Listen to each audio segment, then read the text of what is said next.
Have you ever felt like, we're only getting like half the story when someone's talking? Oh, yeah, for sure. Yeah. Like there's this whole other conversation happening, but it's all silent. Right. It's all those little nonverbal cues, like a raised eyebrow or a slight lean in.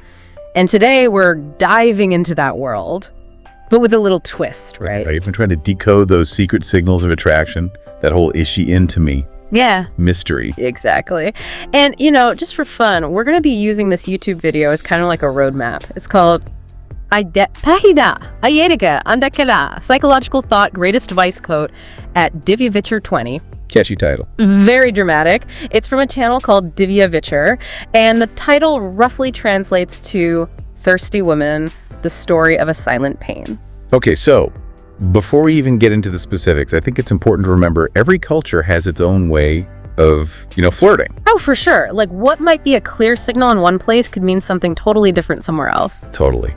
And this video, it's just one perspective, right? So we're going to have some fun with it, but got to keep that in mind. Absolutely. It's like having this extra layer of knowledge, understanding those nonverbal cues. It's like a superpower for your communication skills. Totally. Like having a secret decoder ring for human behavior. Okay, so this video, it lays out 6 key nonverbal signals a woman might show if, she's interested. Okay, let's hear it. All right, signal number 1. They talk about this. Talon kanakalan, Anothan kanakanian, kamayan, and delight, which means speaking slowly in a soft, sweet voice. The classic sweet talk. Yeah. And it's funny, I actually read a study once. It said men are more drawn to like higher pitched voices in women. Oh, interesting. Yeah, and like not just the pitch, but that sort of warm, gentle tone creates a sense of intimacy, makes you feel safe, Makes you wonder if it's like, an evolutionary thing. Right. Like maybe back in the day, softer voices meant someone was nurturing. Could be. But probably also mixed in with like societal expectations, right? How women are supposed to sound. Oh, definitely. It's never just nature or nurture, is it? It's always both. Yeah, always a mix. All right, what's signal number 2? Okay, this one is all about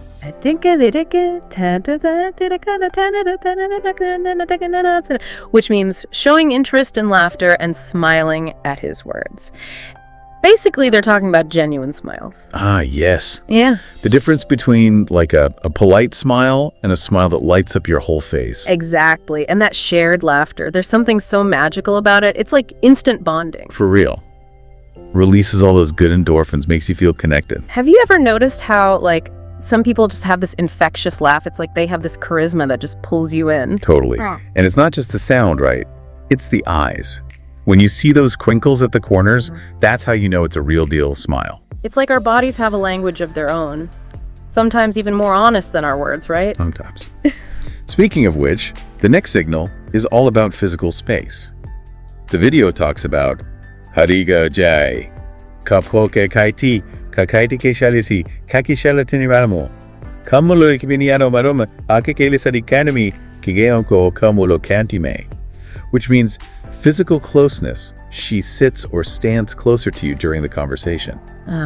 Getting into the personal space zone. Yeah, and everyone's bubble is different, right? Like what feels comfortable for one person might feel way too close for someone else. Totally. I've had those awkward moments where I'm like, can you back up just a tad?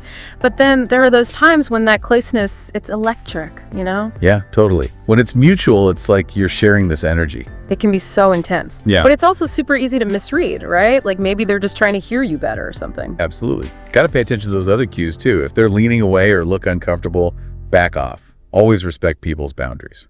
It's a delicate dance, isn't it? Trying to read the signs without getting ahead of ourselves. It is. It's a dance, all right. So we've talked about voice, smiles, and getting a little closer. What about, actual touch? Ah, yes. The power of touch. This video, they mention these little accidental touches. They say,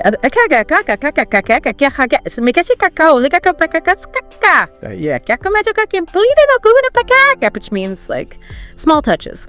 Occasionally touching the hand, shoulder, or arm, like unintentionally. Unintentionally, huh? Right. Like a, whoops, did I just brush your arm kind of thing? You think there's something to that? Oh, I think there's always something to touch. I mean, think about it. A hug, holding hands. Those are powerful ways to connect. It's like our skin is wired to respond to that kind of contact. I read this study once where waiters who touched their customers like on the shoulder got way better tips. Oh, wow. That's wild. Yeah, it's like this subconscious thing. Touch equals trust.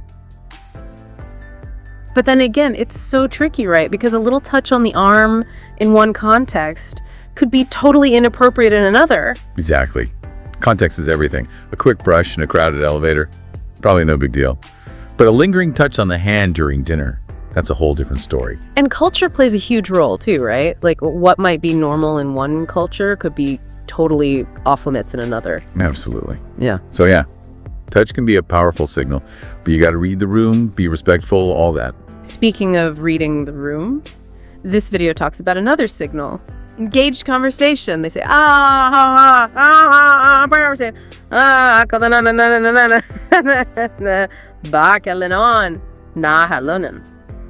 It means she shows genuine interest in what you're saying, listens, asks questions, the whole 9 yards. That's the heart of it, right? Yeah. Really listening, being present. It's more than just hearing the words. Right. Have you ever talked to someone and you can just tell they're hanging on your every word? It makes you feel so seen. Exactly. That's rapport. You're building that connection. And active listening, it's key to that. Shows you respect them, that you actually care. But couldn't that just be, like, good manners? Maybe they're just trying to be polite, not necessarily flirting. That's true. You have to look for the consistency. Are they always engaged? Remembering details, asking insightful questions. That's when you know it might be something more. It's funny though, right? Like in the age of texting and all that, we miss out on so much of this nonverbal stuff. Yeah, totally. We're relying on emojis and carefully chosen words to do the heavy lifting. It's almost like we're losing a part of ourselves. Yeah, maybe not losing, maybe just evolving. We have to be more mindful, more intentional with our words when we can't rely on those other cues. Okay, last signal from the video. This one is all about self-presentation. They say, Kira tiranda, 80 Goropanessa, Hayutu, by the time for hill.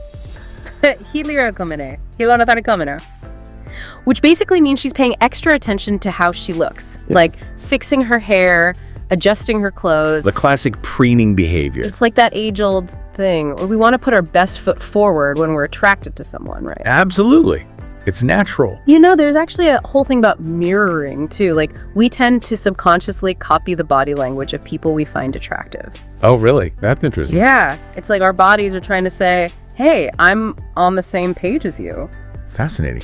But I also wonder, like, how much of this is just society's pressure, right? Are we preening for ourselves, for a potential partner, or just for some invisible audience that tells us what's attractive? It's probably a mix of everything. Our biology, our culture, our own personal experiences.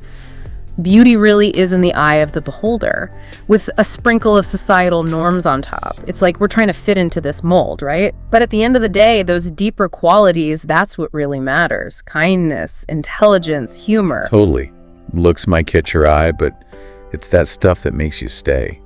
Makes a real connection, you know? For sure. So, okay, we've gone through these 6 signals from this video, right? But like, what's the big takeaway for our listeners? How can they use all this in real life? Not just for like dating, but for all their relationships? I think it's all about awareness, right? Yeah. Paying attention to those nonverbal cues, it can help you understand people better, what they're feeling, even if they're not saying it out loud. Oh, totally. Like you could be in a meeting at work and your client's all closed off, arms crossed, not making eye contact. Right, and you can pick up on that. Like, okay, maybe they're not thrilled with something.